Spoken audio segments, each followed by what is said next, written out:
74. Long Life reports how vicious the demons are. Pilgrim displays his transformation power. Desires and feelings come from the same cause. It's natural to have feelings and desires. For all ascetics in the gate of sand. Chan is desires gone and feelings severed. You must take care to persevere. Like the bright moon, spotless, high in the sky. Make no mistake as work and merit advance. Perfection yields a great enlightened God. We were telling you about Tripitaka and his disciples, who broke through the web of desires and leapt clear of the stronghold of passions. Urging the horse, they journeyed to the west, and soon it was the end of summer and the beginning of autumn, when the fresh cool permeated their bodies. You see, the rains the waning heat assail. As one paulownia leaf turns pale. Fireflies dot the sedged path at night. Crickets chirp in the moon's bright light. The mallows unfurl in the dew. Red smart weeds the sandbars in dew. Rushes are first to decline. When cicadas sadly repine. As they walked along, Tripitaka suddenly saw a tall mountain whose summit pierced the green void, truly touching the stars and blocking the sun. Alarmed, the elder called out to Wukong. Look at the mountain ahead of us. It's so tall, I wonder if there's a road to take us through it. What are you talking about, master? Asked Pilgrim, chuckling.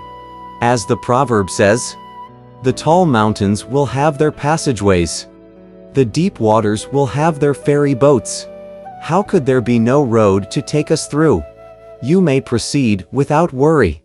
On hearing this, the elder smiled in delight and urged his horse to go straight up the tall ridge. They had not traveled more than a few miles when they came upon an old man with flowing white hair, all tousled in sparse whiskers like swaying silver threads. He had a string of beads around his neck and held a dragon-headed staff. Standing far up the mountain slope, he cried out in a loud voice. The elder going to the west, you must stop your horse and pull back the reins. There is a group of fiendish demons in this mountain who have devoured all the mortals in the world. You can't proceed. On hearing these words, Tripitaka paled with fright.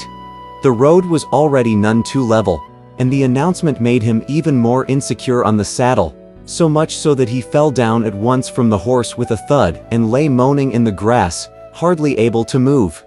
Pilgrim went over to raise him up, saying, "Don't be afraid. Don't be afraid. I'm here.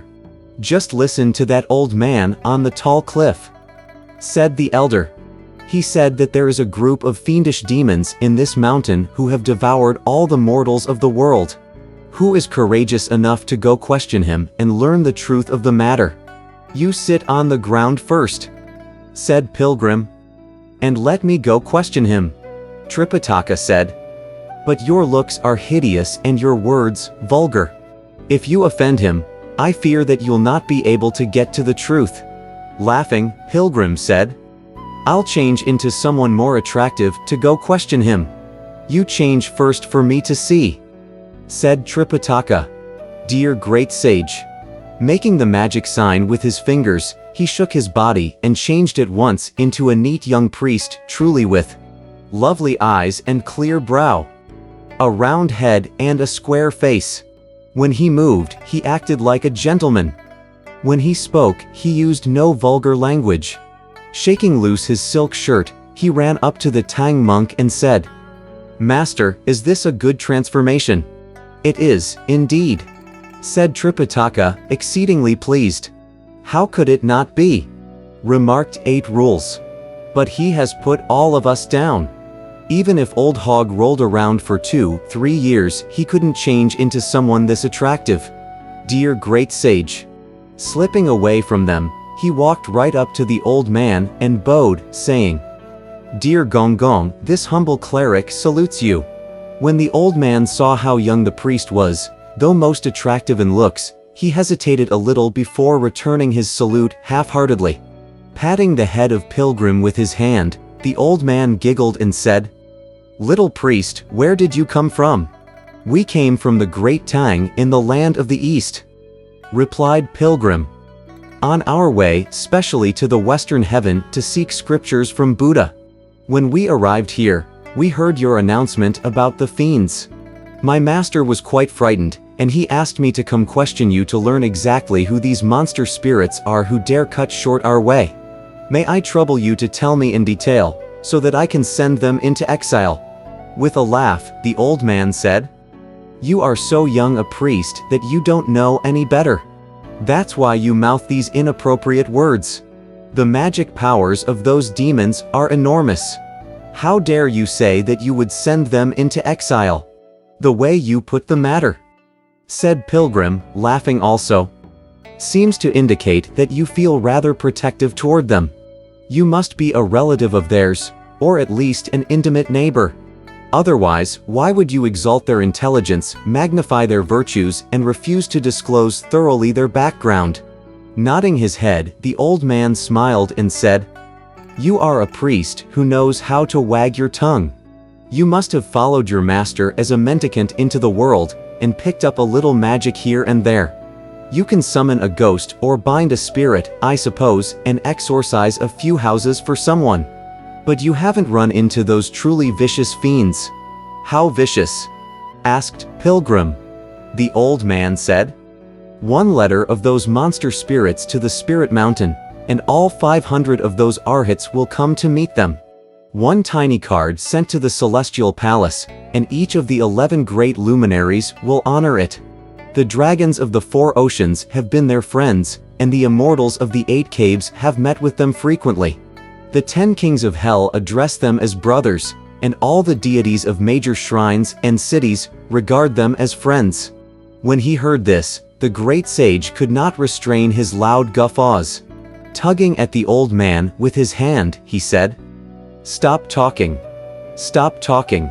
If those monster spirits were the servants and houseboys, the brothers and friends of mine, then what they are about to do would not be so significant.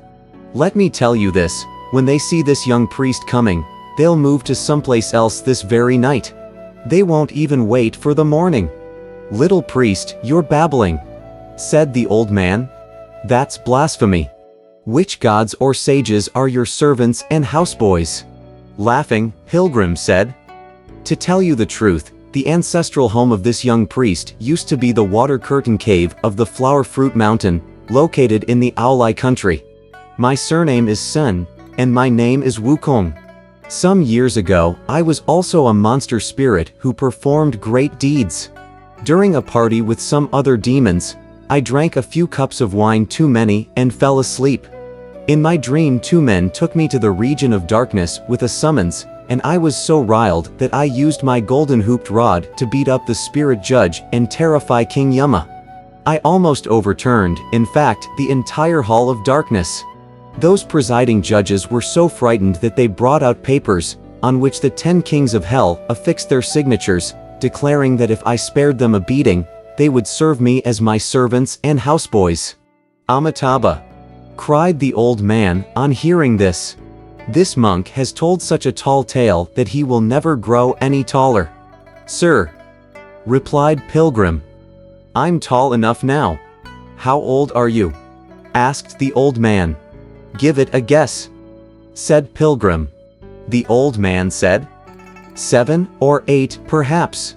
With a chuckle, Pilgrim said, "I am about 10,000 times 7 or 8 years old. Let me bring out my old features for you to see. But you must not be offended. How could you have some other features?" said the old man. "This young priest," said Pilgrim, "has in truth 72 features." As that old man was somewhat dim-witted, he kept urging the great sage, who gave his own face a wipe and changed back into his original form. With protruding fangs and a gaping mouth, with 2 bright red buttocks half covered by a tiger-skin kilt, and with a golden hooped rod in his hands, he stood verily like a living thunder god below the ledge.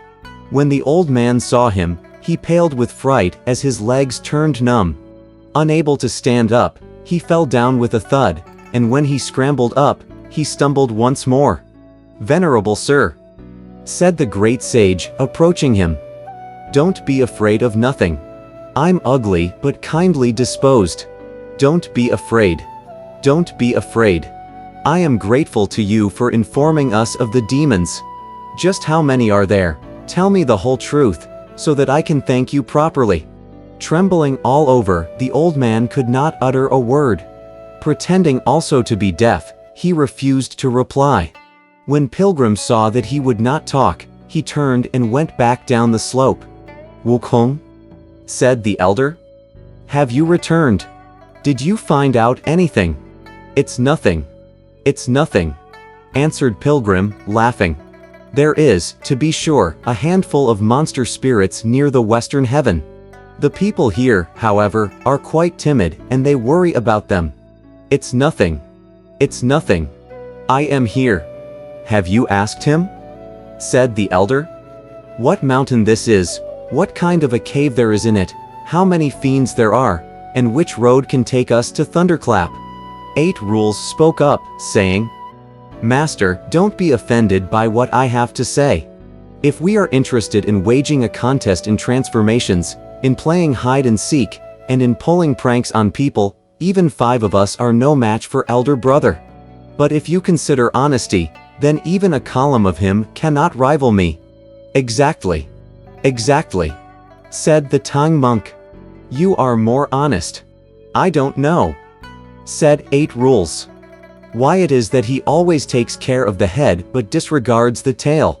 He has only asked a couple of questions, and then he runs back lamely. Let old Hog go now and find out the truth." "Wuneng?" said the Tang monk. "Do be careful, dear idiot."